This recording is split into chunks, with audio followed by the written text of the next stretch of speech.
আজকের আলোচনার বিষয় কুম্ভ রাশির শতভিষা নক্ষত্র। 2026 সালের রাশিফল নিয়ে আলোচনা করার আগে আমি 2025 সালের ডিসেম্বর নিয়ে আলোচনা করে নেব, নইলে ডিসেম্বরের রাশিফলটা আর বলা হবে না। আমি এই মাসে সিদ্ধান্ত নিয়েছি সমস্ত নক্ষত্রের 2026 সাল কেমন যাবে সেই বিষয় নিয়ে রাশিফল বলবো। আর ঠিক এই কারণে ডিসেম্বরের রাশিফলটা বলে নেওয়া দরকার। তো তাহলে আপনারা মনোযোগ দিয়ে আশা করি শুনবেন, কারণ ভিডিওটা অনেক বড় হবে। আপনারা ভিডিও মনোযোগ দিয়ে শোনেন না, ভিডিও এর ভিউ বেশি হয় না বলেই আজকে শতভিষা নক্ষত্রের ভিডিও আমার এই দেরিতে দিতে হচ্ছে। র্যাঙ্কিংয়ে অনেক নক্ষত্রই আপনাদের উপরে চলে গিয়েছে। জানি না ভবিষ্যতে আপনাদেরকেও কমেন্ট করে বলতে হবে কি না যে দাদা আমাদের ভিডিওটাও দেবেন, এরকম পরিস্থিতি যেন আপনাদের না আসে। কারণ সম্ভাবনা আছে আপনাদের এই ভিডিও ভিউ যেভাবে কমছে তাতে আমার মনে হয় যে এমনটা হতেও পারে। আমরা প্রথমে ডিসেম্বরের রাশিফলটা দেখি কি অবস্থা ডিসেম্বরে।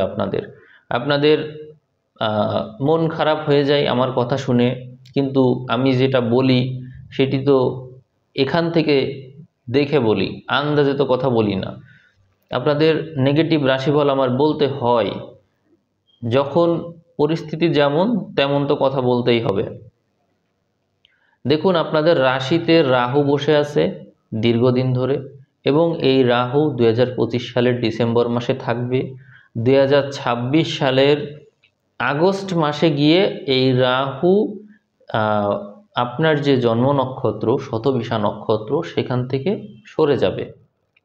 তাহলে আমাদেরকে আগস্ট পর্যন্ত এই ধরনের যন্ত্রণা সহ্য করতে হবে। আপনাদের এই যন্ত্রণা সহ্য করতে হবে আর আমাকে এই ধরনের কথা বলতে হবে, কিছু করার নেই। তো এই ধরনের সিচুয়েশনে কি ধরনের ঘটনা ঘটতে পারে সেটি তো আপনারা ইতোমধ্যেই জানেন, তারপরও আমি আরেকবার স্মরণ করিয়ে দিই। সেটি হচ্ছে এই সময়ে মূলত স্বাস্থ্য সংক্রান্ত সমস্যাগুলো বেশি হবে, এবং সেই স্বাস্থ্য সংক্রান্ত বিষয় মূলত আপনার মস্তিষ্ক কেন্দ্রিক হবে।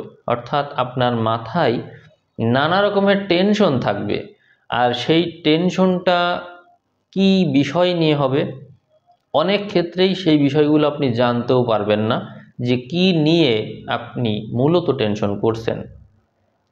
এখানে যেহেতু রাশির অধিপতি শনি ধন সম্পত্তির ঘরে আছে, অতএব সম্পত্তি নিয়েই আপনার চিন্তাটা বেশি থাকবে। অনেকের মধ্যে রাহু এমনভাবে প্রভাব বিস্তার করবে যে তারা উদ্ভ্রান্ত দিগ্ভ্রান্ত থাকবে, কি করবে বুঝতে পারবে না। এবং আপনারা একটা বিষয় লক্ষ্য করবেন তাদের ক্যারেক্টারের মধ্যে, সেটি হলো তারা আগে যেভাবে কথা বলতো তার চাইতে আরও দ্রুত কথা বলবে, এবং আপনাকে যদি তারা প্রশ্ন করে তাহলে প্রশ্ন করে উত্তর শোনার যে ধৈর্য সেটিও থাকবে না। এটি হচ্ছে তার বিশেষ বৈশিষ্ট্য, এবং এই পরিবর্তনটা অবশ্যই আসবে যারা রাহু দ্বারা প্রভাবিত। এমনকি আমি যে কথা বলছি আমাকেও আপনারা বলবেন যে ভিডিওটাই আপনি একটু দ্রুত কথা বলেন, আপনারাই বলবেন, কারণ আপনাদের মন তো অস্থির।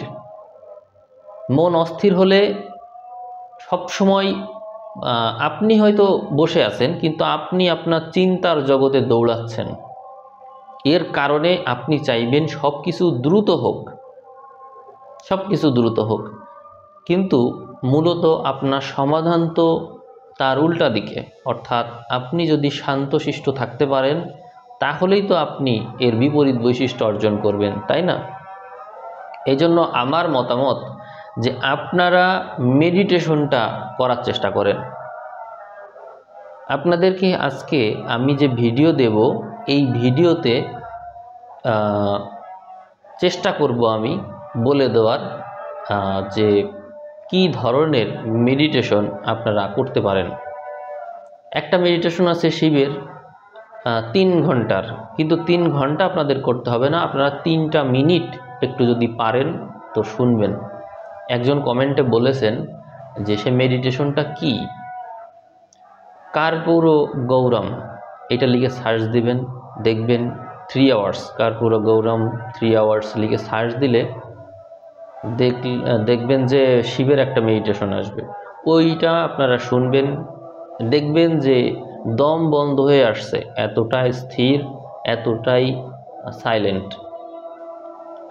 চেষ্টা করে দেখেন একটু শোনার, কারণ আপনার রাশিতে তো রাহু আছে, এই জন্য আপনার মন মানসিকতায় চঞ্চলতা বিরাজমান, এর একটা স্থায়ী সমাধান দরকার। আপনি যদি গোমেদ পাথর হাতে ব্যবহার করে থাকেন অবশ্যই সেটি খুলে ফেলবেন, গোমেদ পাথর পরা যাবে না আপনার জন্য, এটা উচিত হবে না, কারণ গোমেদ পাথর ব্যবহার করলে মানুষের মন বেশি চঞ্চল থাকে। আচ্ছা, এইবার আসি আলোচনায়। এই যে ডিসেম্বর মাসে সবচেয়ে বেশি সাবধানতা কোন বিষয় নিয়ে? তাহলে সবসময়, শুধু ডিসেম্বর না, ডিসেম্বর থেকে আগস্ট পর্যন্ত স্বাস্থ্য বিষয়ে সাবধানতা অনিবার্য। আপনার মোটিভ কোন দিকে? ধরুন আপনি সুস্থ থাকলেন, অনেক সময়ই জন্ম সময়ের গোষ্ঠী বা গ্রহ পজিশন ভালো থাকে, ফলে এই সময় আমি যেটি বললাম স্বাস্থ্য ঝুঁকি, টেনশন, অস্থিরতা এইগুলো আপনার ভিতরে নাও থাকতে পারে বা কম থাকতে পারে, নিয়ন্ত্রিত মাত্রায় থাকতে পারে। সেই ক্ষেত্রে আপনি সুস্থ থাকলে কি করতে পারেন? আপনার মূল টার্গেট তখন থাকবে ধন সম্পত্তি অর্জন করা, কারণ রাশির অধিপতি শনি সে মিনে আছে, মানে 2 নম্বর ঘরে আছে, এবং আছে কার নক্ষত্রে? বৃহস্পতির নক্ষত্রে। বৃহস্পতি কোথায় আছে? সে আপনারই ঘর থেকে মাসের 1 তারিখে তো ষষ্ঠে গিয়ে নিঃস্থ হচ্ছিল, তুঙ্গি হচ্ছিল, কিন্তু এই বৃহস্পতি পরবর্তীতে আবারও আপনার 5ম ঘরে আবার বক্রী হয়ে ফিরে আসবে, সেটি আপনার জন্য ভালো। বৃহস্পতির দৃষ্টি আপনার রাশির উপর থাকছে এবং এই দৃষ্টিটা আপনি দীর্ঘদিন যাবৎ পাবেন। এখানে আমি লক্ষ্য করে দেখছি যে প্রায় জুন মাসের মাঝামাঝি পর্যন্ত আপনি এর একটা প্রভাব পেয়ে যাবেন। তার মানে আপনার যে রোগ ব্যাধির যে কথা আমি বলছিলাম সেটি ডিসেম্বরের 7 তারিখের থেকেই দেখা যাচ্ছে নিরাময় হয়ে যাচ্ছে।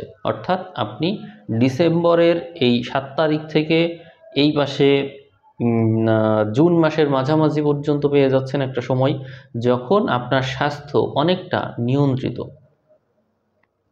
তাহলে রোগ ব্যাধির প্রভাব থেকে যদি আপনি মুক্ত থাকতে পারেন তাহলে আপনার পরবর্তী কাজটা কি হবে? ডিসেম্বরের দিকেই দেখছি আপনার 10ম ঘরে গ্রহ আছে, 9ম ঘরে গ্রহ আছে। তার মানে আপনি যদি কর্মক্ষেত্রে এগিয়ে যান তাহলে আপনি এর জন্য আপনার যথেষ্ট পরিশ্রম তো করতে হবে। তো বৃহস্পতিকে মাসের শুরুতেই পেয়ে যাচ্ছি ষষ্ঠে, অর্থাৎ দ্বিতীয় পতি ষষ্ঠে থাকলে কি হয়? যারা বিজনেস শুরু করতে চাইবে তারা প্রথমেই অন্যের কাছ থেকে ঋণ বা ধার করবে, এই প্রবণতাটা বেশি থাকলো। আর যারা চাকরি করতে চাই তাদের চাকরি বাকরির ক্ষেত্রটা অনেক বেশি শুভ থাকলো, কারণ বৃহস্পতি এবং শনি তারা কিন্তু একই নক্ষত্রে।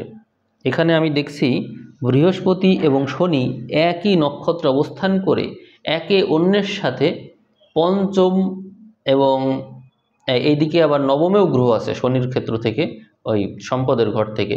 সুতরাং এটা কিন্তু শুভ 5ম 9ম সম্পর্ক 1 5 9 সম্পর্ক তৈরি করে ফেলেছে, মানে 3টা ঘরে গ্রহ আছে সম্পদের ঘর থেকে, এটি আপনার জন্য ভালো হবে। তো আমার অবজারভেশন হলো 10ম ঘরে যদি কখনো গ্রহ থাকে তখন সেটি অত্যন্ত ভালো ফল দেয়। অতএব ডিসেম্বর মাস আপনার জন্য অত্যন্ত শক্তিশালী একটা মাস, কারণ ডিসেম্বর মাসের শেষেও যদি আমরা যাই তাহলেও একাদশ ঘরেই গ্রহ থাকবে, দ্বাদশে চলে যাচ্ছে না, এবং একাদশ ঘরে অনেকগুলো গ্রহ থাকবে, 1 2 3 4 4টা গ্রহ, সাথে একটা গ্রহের দৃষ্টি, সাথে 2টা গ্রহের দৃষ্টি, মোট 6টা প্রভাব থাকছে এবং সেটি একাদশ ঘর। অতএব ডিসেম্বর মাস আপনার জন্য অত্যন্ত সমৃদ্ধ একটা মাস এবং পরিবর্তনের মাস আপনার জন্য। আমি ডিসেম্বর মাস নিয়েই কথা বললাম 10 মিনিট। আর বাকি যে রাশিফল 2026 সাল সেটি নিয়ে কথা বলবো 10 মিনিট। কারণ এই ডিসেম্বর মাস আপনি যদি ভালোভাবে পার করতে পারেন তাহলে পরে যে সময়টা আসবে এই সময়টা আপনার জন্য সহজ হবে। ডিসেম্বরকে গুরুত্ব অবশ্যই দেবেন, ডিসেম্বর তো এসেই গেল। আচ্ছা, এবার চলে আসি জানুয়ারিতে। জানুয়ারির শুরুতেই দেখছি 12 নম্বর ঘরে অনেকগুলো গ্রহ, রাশিতে যখনই রাহু আসে তখন মানুষের মধ্যে বিদেশ যাওয়ার নেশা প্রবল হয়, কারো কারো মধ্যে বিয়ে করার নেশা প্রবল হয়। আমি এখানে আপনার এই পঞ্চম ঘরকে বিবেচনায় রেখে, পঞ্চমে যেহেতু বৃহস্পতি আছে তার মানে আপনার মধ্যে বিদেশ যাওয়ার প্রবণতা বেশি থাকবে, এবং সেটি কোনো কিছু শেখার উদ্দেশ্যে যাওয়া, অর্থাৎ শিক্ষার্থী হিসেবে আপনি যদি বিদেশ যাত্রা করেন তাহলে সেটা আপনার জন্য সাফল্য নিয়ে আসবে। তো এই ক্ষেত্রে দ্বাদশের গ্রহ আপনাকে বিদেশ যাত্রার জন্য উদ্বুদ্ধ করবে।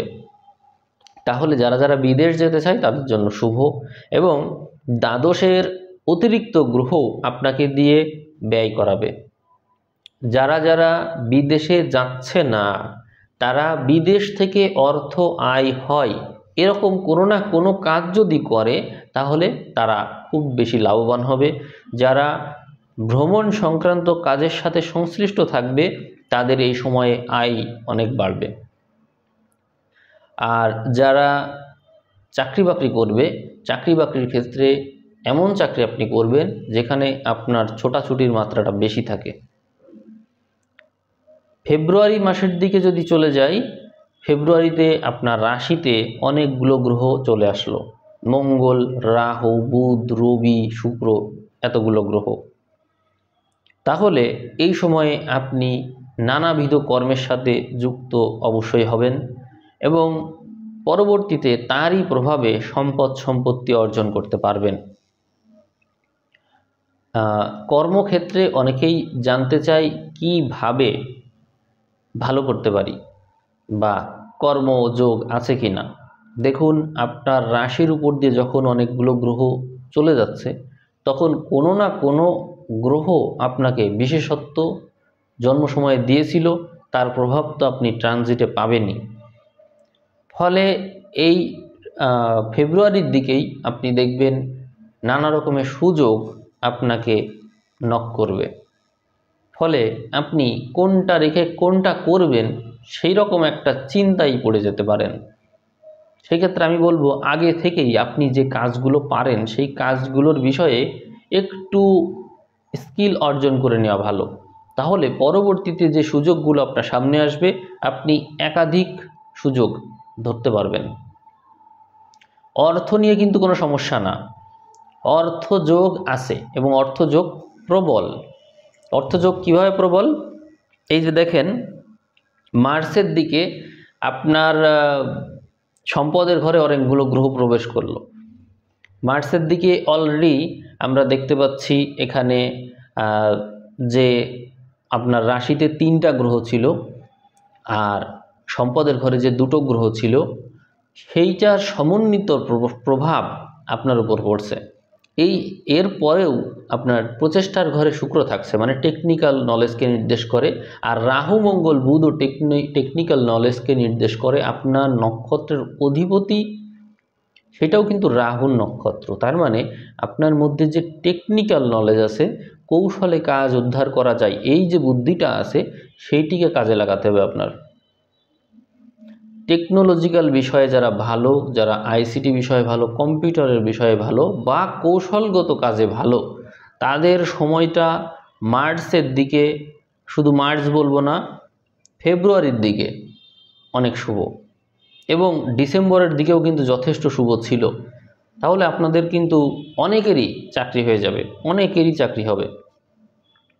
আবার এইদিকে এপ্রিলের দিকে দেখছি গ্রহগুলোর অবস্থান সম্পদের ঘরে, প্রচেষ্টার ঘরে, বাড়ি গাড়ি বা গৃহ, এই সমস্ত ঘরে, বুদ্ধি প্রতিভা, এই সমস্ত ঘরের উপর দিয়ে যাচ্ছে। ফলে আপনার প্রচেষ্টা বল অনেক বাড়বে, এবং কেউ কেউ সেই অর্থ দিয়ে একটা প্ল্যান থাকবে বাড়ি গাড়ি করার প্ল্যান থাকবে। সেই ক্ষেত্রে আপনি কিছু টাকা লোন নিতে পারেন এবং আপনার যে টাকা আছে সেই টাকা দিয়ে নিজের গৃহকে ডেভেলপ করার জন্য কোনো না কোনো পরিকল্পনা আপনি করবেন এপ্রিলের দিকে, এইটির যোগ প্রবল হচ্ছে। তারপরে মে মাসের দিকে দেখা যায় জীবন সঙ্গীর প্রভাব পড়ছে আপনার চতুর্থে, মানে বিয়ের সম্ভাবনা রয়েছে। সেক্ষেত্রে রিলেশনশিপের ঘরটা জোরালো আছে, এই জন্য রিলেশন থেকে বিবাহের সম্ভাবনা দেখা যায়। আমি আপনাদেরকে পরামর্শ দেব নিজের পরাক্রম বা প্রচেষ্টা অব্যাহত রাখার জন্য। আপনার প্রচেষ্টার ঘরে মঙ্গলকে দেখা যায়, মঙ্গল স্বক্ষেত্রে থাকবে, এবং আপনার যে বুদ্ধির ঘর সেখানেও গ্রহ অবস্থান অত্যন্ত শুভ, ফলে প্রেম এবং পরাক্রম এই দুটোই আপনার জন্য শুভ। তার মানে মে মাসের দিকে আপনি আপনার নিজের প্রচেষ্টা বলে অনেক কিছু করে দেখাতে পারবেন। যদি চাকরি বা ব্যবসা এই দুই বিষয়ে আপনি কোনো একটা বেছে নেন, তাহলে আমার পরামর্শ থাকবে যে আপনি যদি ব্যবসা করেন তাহলে বেশি ভালো হয়। অনেকেরই দেখবেন ব্যবসা ক্ষেত্রে পথ খুঁজে পাবে না, ওখানে কেতুর অবস্থানের কারণে কোনো পথই আপনি খুঁজে পাবেন না। সেই ক্ষেত্রে যদি আপনার ক্ষেত্রে এমন হয় তাহলে আপনি রুবি রত্ন ধারণ করতে পারেন, আবার লাল রঙের পোশাক ব্যবহার করতে পারেন, গোলাপি রঙের পোশাক ব্যবহার করতে পারেন। এইগুলো এই পথ থেকে আপনাকে বের করে নিয়ে আসতে পারে এবং আলোকিত পথ দেখাতে পারে।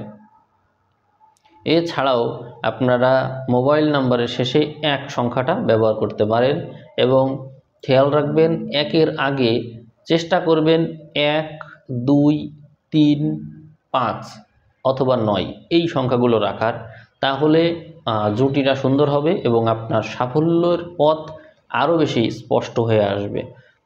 জুন মাসের দিকে আপনার যে ষষ্ঠ ঘর সেখানে বুধ, বৃহস্পতি, শুক্র অবস্থান করবে, ফলে আপনি চাকরি বাকরির ক্ষেত্রে যথেষ্ট ভালো করবেন। যাদের চাকরি বাকরির সম্ভাবনা দেখায় তাদের অনেকেরই চাকরি হয়ে যাবে, আর যাদের রোগ ব্যাধি আছে তারা ওই রোগ ব্যাধি থেকে মুক্ত হতে পারবে। এদিকে যারা ঋণ নিতে চায়, ঋণের মাধ্যমে ভালো কিছু যদি করতে চায় তো তারা করতে পারবে। যারা ঋণের মাধ্যমে কোনো ইনভেস্টমেন্ট প্রজেক্টে যাবে বা কোনো বিজনেস করতে চাইবে তারা সেইখানেও ভালো করবে। মানে ষষ্ঠ ঘরের এই শুভ গ্রহ আপনাকে শত্রু মুক্তই শুধু করবে না, ঋণ থেকেও মুক্ত করতে পারবে ভবিষ্যতে। অতএব এই সময়ের ঋণ আপনার জন্য শুভ, আর কেউ কেউ এই সময় ঋণ শোধও করে দেবে, সেটিও শুভ। মোট কথা, আপনার রাশির যে রাহু সে আপনাকে দিয়ে নানান কিছু করাতে চাইবে। আপনি যদি প্রস্তুত থাকেন, সুস্থ থাকেন, তো আপনি নানান কিছুই করে নিতে পারবেন। আমরা চলে যাব জুলাইয়ের দিকে। জুলাইয়ে আপনার সপ্তম ঘরে শুক্র আর কেতুকে দেখা যাবে, ফলে সংসার জীবনে একটু অস্থিরতা সৃষ্টি হতে পারে। যেহেতু রাহু সবসময় মস্তিষ্ক কেন্দ্রিক, অতএব আপনি যদি অলস থাকেন বা কাজকর্মের দিকে কম মনোযোগী থাকেন তাহলে আপনি বিপরীত লিঙ্গ সংক্রান্ত বিষয় নিয়ে ঝামেলায় পড়ে যেতে পারেন। আর যদি আপনি আপনার এই বুদ্ধিকে, পঞ্চমের বুধকে ইতিবাচক কাজে লাগান তাহলে আপনি এখান থেকে ভালো রকমের একটা সহায়তা পেয়ে যাবেন।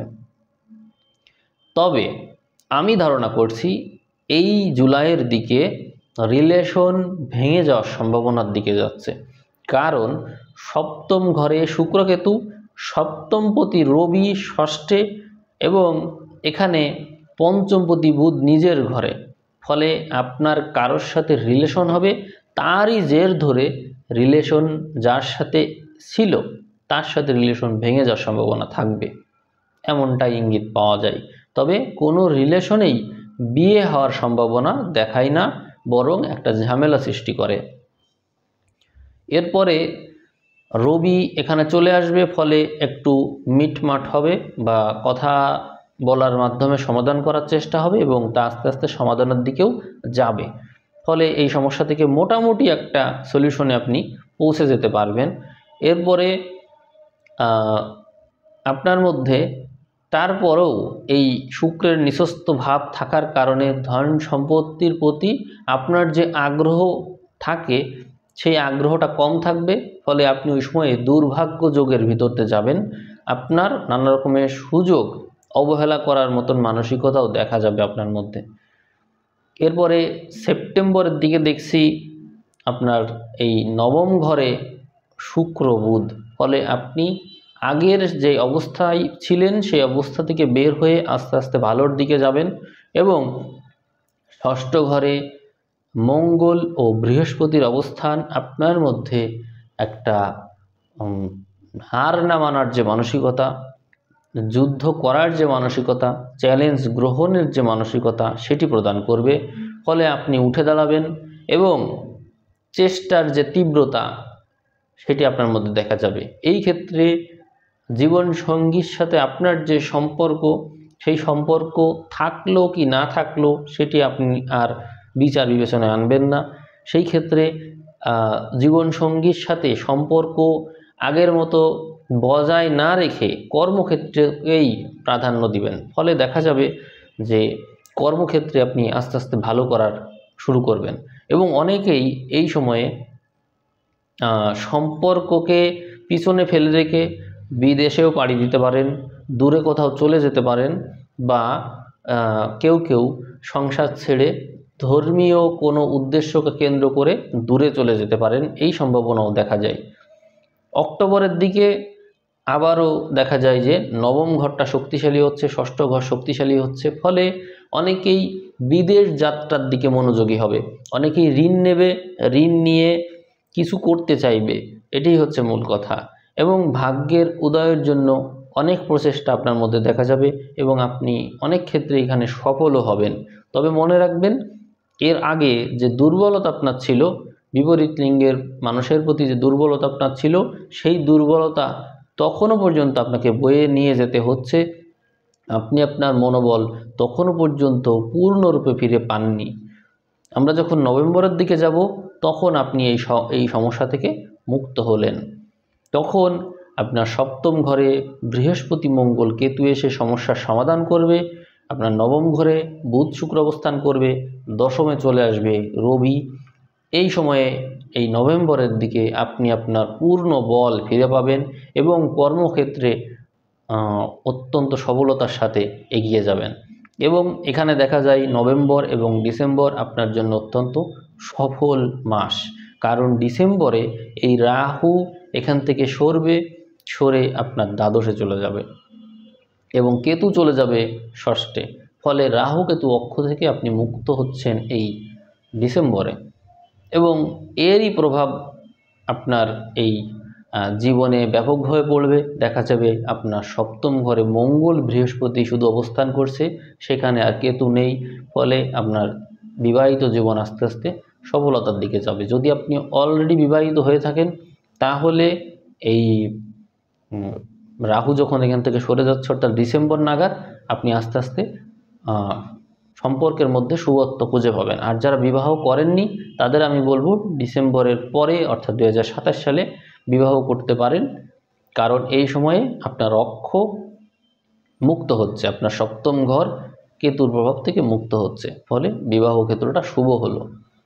তো আমি অনেক ধীর গতিতে এবং ইনফর্মালি প্রেজেন্ট করেছি আজকের আলোচনা। আমি চেষ্টা করেছি যতটুকু আমার পক্ষ থেকে সম্ভব কথা বলার। আপনারা যদি ভিডিওটা ভালো লাগে শেয়ার করার চেষ্টা করবেন, কারণ ভিডিওটা শেয়ার না করলে বা আপনাদের মতামত না রাখলে ভিডিওটার রিচ কম করবে, ফলে আপনারাই পরবর্তীতে এই ভিডিওগুলো আরও শেষে পাবেন। সিদ্ধান্ত আপনাদের। সবাই ভালো থাকবেন। আজ এ পর্যন্তই। ধন্যবাদ।